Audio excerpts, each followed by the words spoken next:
কালো জিরা এটা অত্যন্ত গুরুত্বপূর্ণ একটি ঔষধ। ঔষধি গুণে সমৃদ্ধ কালো জিরা, নবীজি সাল্লাল্লাহু আলাইহি সাল্লাম বলেছেন যে ফিল হাব্বাতিস সাউদা শিফাউন মিন কুল্লি দাইন ইল্লা সাম। মৃত্যু ছাড়া সমস্ত রোগের শিফা আল্লাহ রাব্বুল আলামিন এই কালো জিরার ভিতরে আল্লাহ তাআলা রেখে দিয়েছেন। সুবহানাল্লাহ বিহামদিহি। কালো জিরা আপনি কিভাবে খাবেন?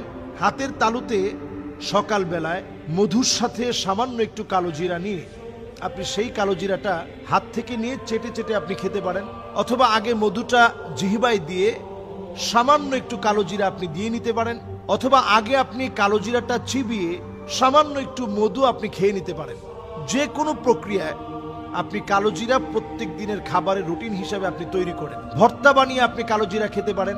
আপনি যদি ভর্তা বানিয়েও কালো জিরা খান, মধুর সাথে কালো জিরা খান, অল্প কয়েকটা কালো জিরা যদি প্রত্যেক দিনের খাবারের রুটিনে আপনি যদি সম্পৃক্ত করেন, এটা আপনার জন্য এত বেশি শিফায়ের কারণ হবে, রোগ মুক্তি লাভের উপায় হবে।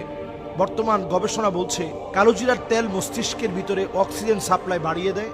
অক্সিজেন সাপ্লাই যখন বেড়ে যায়, নিউরনগুলোকে সক্রিয় রাখে, স্মৃতিশক্তিকে মজবুত রাখে। এজন্য আমরা ছোট ছোট বাচ্চাদেরকেও স্মৃতিশক্তি বৃদ্ধিতে অল্প অল্প কালো জিরা আমরা ছোট ছোট বাচ্চাদেরকে আমরা দিতে পারি। আল্লাহ আমাদেরকে কালো জিরার মধ্য দিয়ে শেফা অর্জনের যে অনন্য সুযোগ রেখেছেন, জ্বর, ঠান্ডা, কাশি, যে কোনো রোগে আমরা কালো জিরা খেতে পারি।